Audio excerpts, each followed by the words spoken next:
3 team सब मिला हुआ है। सदर अस्पताल से आए थे, हाँ, खाना पूर्ति करके चले गए। तो सदर अस्पताल की तो मिली भगत रहती है ना। यहाँ के सिविल सर्जन को लगाओ तो जी, सिविल सर्जन को लगाइए, रखो रखो। हम अब लाइटें सुन लिए, चल दलिए भोले।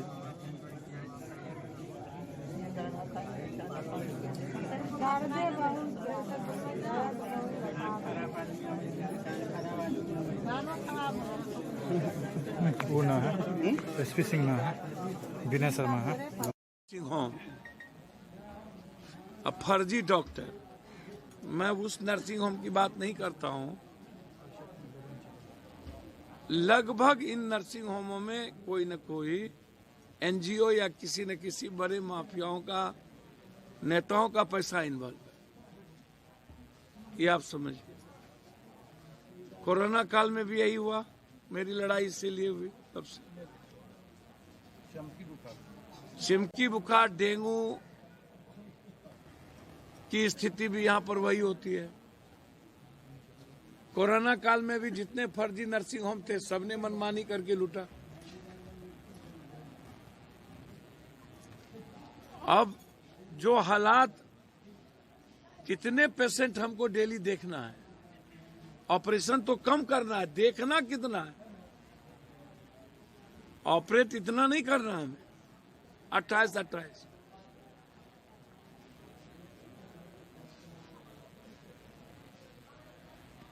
और लेकिन हम 1 मिनट भी किसी पेशेंट को देखने में नहीं लगाते हैं।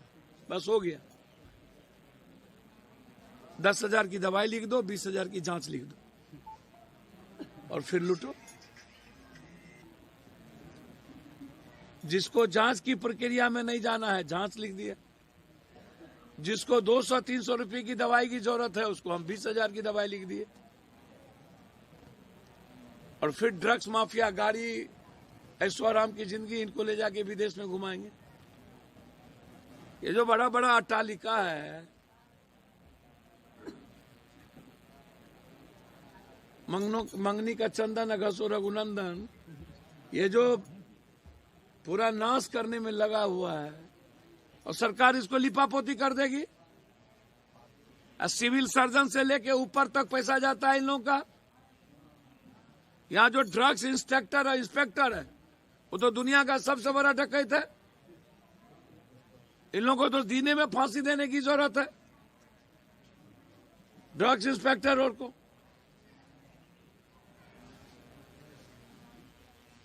जो अच्छे डॉक्टर हैं, उसकी कुछ चलती नहीं है। कुकुर मुत्ते के तरह पूरा का पूरा नर्सिंग होम, फर्जी नर्सिंग होम खुल गया। आप बोर्ड लगा दिए, एमडी है कि नहीं, कौन है, कौन डॉक्टर है, बोर्ड लगा दिए, बात खत्म हो गई।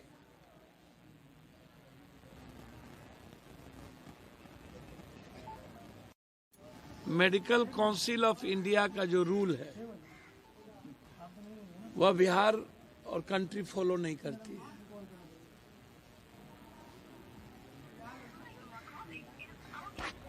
न तो इन हॉस्पिटलों के पास प्रदूषण सर्टिफिकेट होता है, न पर्यावरण सर्टिफिकेट होता है। इनके पास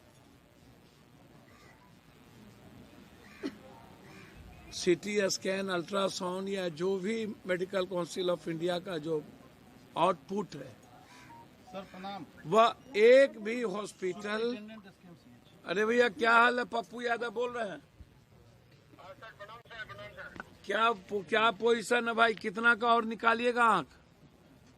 सर अभी हमारे पास 14 केस एडमिट हुए हैं। और कितना, हाँ 14 केस हमारे पास एडमिट हैं। सारे लोगों को हमने एडमिट करके सर्जरी करा रखा है।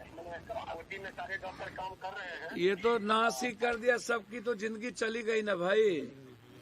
सर अब तो संजोग होता है लोगों का। ये तो गलत है ना। संजोग हम प्राकृतिक आपदा तो होती नहीं है, सब मानवीय आपदा होती है। यह मनुष्य के द्वारा सब कुछ घटित घटना है।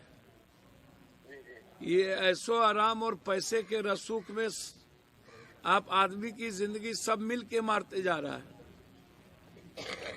हमने सर गवर्नमेंट में सारी व्यवस्था दे दिया है। ये आई हॉस्पिटल की घटना है अपने सरकारी में। हम वही हैं और हम आ रहे हैं। तो यहाँ हमने सर व्यवस्था सब कर दिया है। हमने पर्सनली सबको देख के सबको कंसल्ट किया है। Thank you brother. यहाँ का जो ट्रीटमेंट पोर्शन है वो हम करवा रहे हैं। ठीक है, ठीक। सीबीआई इंक्वायरी की, सरकार पर भरोसा नहीं है।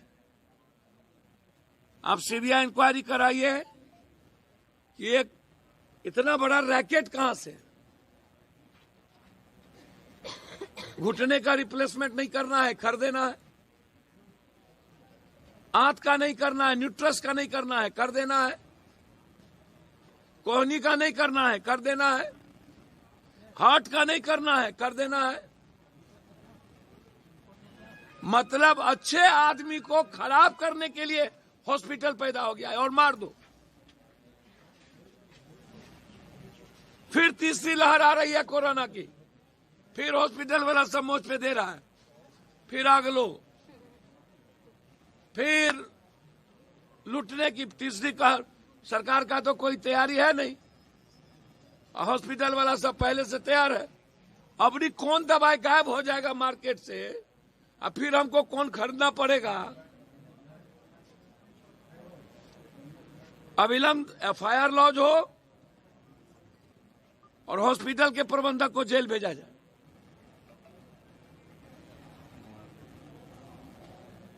और जो डॉक्टर है उनका पूरा का पूरा सर्टिफिकेट कैंसिल।